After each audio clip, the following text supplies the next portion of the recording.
Avenfield और अल Aziziyah references में सजाओं के खिलाफ मियां नवाज शरीफ की अपीलों की समाअत आज इस्लामाबाद हाई कोर्ट में होगी। Chief justice Islamabad high court Aamir Farooq और जस्टिस मियां गुल हसन औरंगजेब पर मुश्तमिल बेंच समाअत करेगा। मियां नवाज शरीफ की पेशी के पेश नज़र सिक्योरिटी इंतजामात, कमरा अदालत में दाखिला पासे से मशरूत। नवाज शरीफ के 15 वकला और अटॉर्नी जनरल और एडवोकेट जनरल को 5-5 वकीलों की टीम लाने की इजाज़त होगी।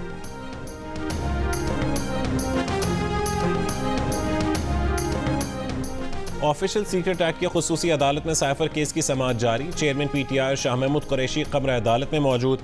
अडयाला जेल में खुसूसी अदालत के जज अबुल हसनात जुल्करनैन कर रहे हैं। चेयरमैन पीटीआई की अहलिया बुशरा बीबी, बहनें, शाह महमूद की बेटी भी समाअत में शिरकत के लिए अडयाला जेल पहुंच गईं। चेयरमैन पीटीआई की साइफर केस में जेल ट्रायल के खिलाफ दरखास्त पर समाअत इस्लामाबाद हाई कोर्ट में आज फिर होगी।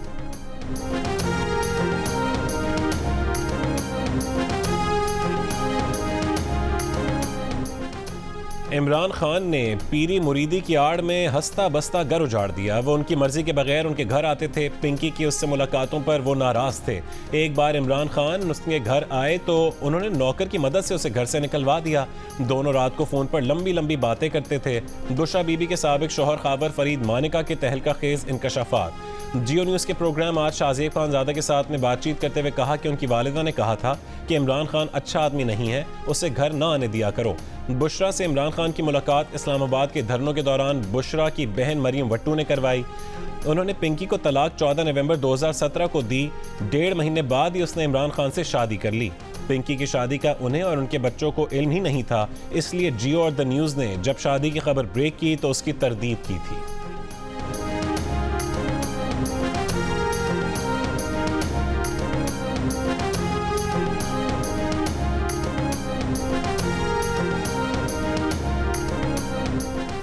अगर पीर मुरीद का रिश्ता तकद्दुस वाला था तो इमरान खान को घर से क्यों निकलवाया? उनकी बाहमी मुलाकातों पर एतराज़ क्यों किया?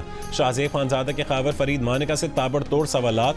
खावर फरीद मानिका ने कहा कि अगर एक मुरीद मुर्शद के पास आ रहा है तो वो उनकी तो मुर्शद है, मगर उनकी तो बीवी है, वो तो एतराज़ कर सकते थे ना।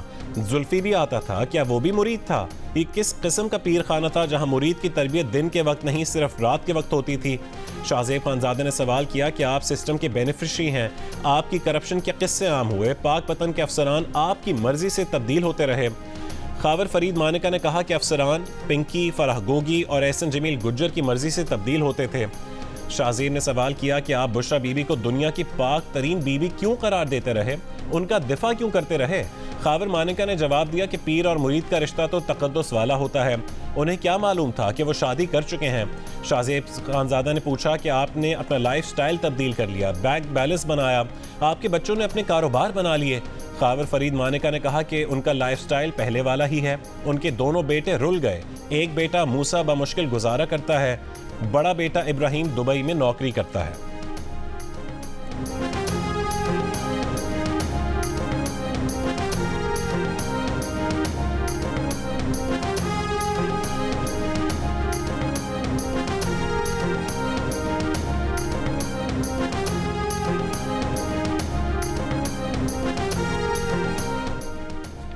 पीटीआई रहनुमा जुल्फी बुखारी ने खावर मानिका को बददियानत इंसान कह दिया।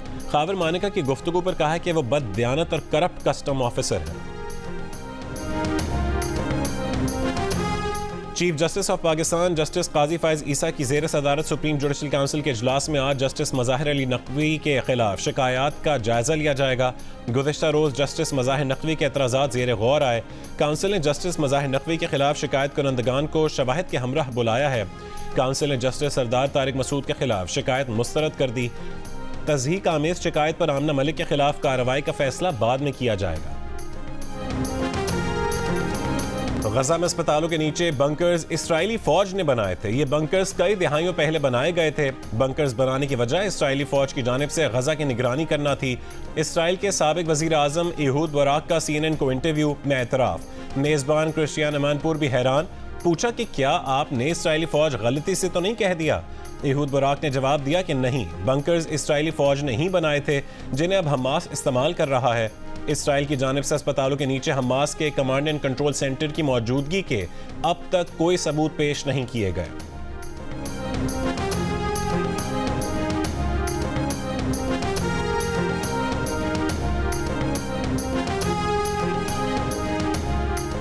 इसराइल हमास जंग बंदी के मुआहदे के करीब, हमास के सियासी सेल के सरबरा इस्माइल हनिया की तस्दीक, कहा कि कतर को अपने मौक़िफ़ से आगाह कर दिया। अमरीकी सदर ने भी यरगमालियों की रिहाई का मुआहदा जल्द होने की उम्मीद जाहिर की है। इससे पहले अमरीकी अखबार ने खबर दी थी कि जंग में 5 रोज़ वक्फे के एवज़ यरगमालियों की रिहाई पर इत्तफाक हुआ है। कतर टीवी के मुताबिक फ़लस्तीनी ख़वातीन और बच्चों की रिहाई भी मुतवक्के है। इसराइली यरगमालियों के ख़ानदानों से नेतन्याहू की मुलाकात, कहा यरगमाली छोड़े जाने तक जंग नहीं रोकेंगे।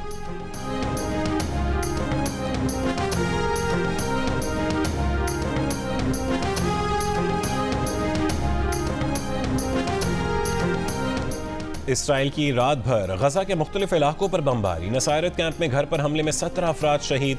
गजा में शोहदा की मजमूई तादाद 13,300 से ज़्यादा हो गई। शोहदा में 5,500 बच्चे शामिल। आलमी इदारे सेहत का कहने के कहरा लाए गए 28 फ़लस्तीनी नौमौलूद बच्चों की हालत खतरे से बाहर नहीं है। कई बच्चों के वालिदैन और पूरे घराने शहीद हो चुके। फ़लस्तीनी खातून सहाफ़ी भी इसराइल के हमले में शहीद। शहादत से पहले आयत अल हुजूर ने दुनिया को अपना आखिरी पैगाम दिया और बैत लाहिया पर फास्फोरस बमों और खुद समेत लोगों पर बीतने वाले मुश्किल लम्हात की खबर दी। इंटरबैंक में डॉलर 47 पैसे सस्ता होकर 285 रुपये 50 पैसे का हो गया। इंटरबैंक में गुज़िश्ता रोज़ डॉलर 285 रुपये 97 पैसे पर बंद हुआ था। पाकिस्तान स्टॉक एक्सचेंज में मस्बत रुझान, कारोबार के दौरान 100 इंडेक्स में 380 से ज़्यादा पॉइंट्स का इजाफा। स्मॉग के बायस लाहौर की फ़ज़ा इंतहाई मुज़र सेहत। कुछ देर पहले तक पार्टिकुलेट मैटर की तादाद 371 रिकॉर्ड। मुल्तान, फैसलाबाद और गुजरावाला में भी फ़ज़ाई आलूदगी की वजह से नज़ला, ज़ुकाम, बुखार और गले में इन्फेक्शन की शिकायत सामने आ रही हैं। मास्क की पाबंदी पर अमल दरामद न होने के बराबर कराची की फ़ज़ा भी आलूदा।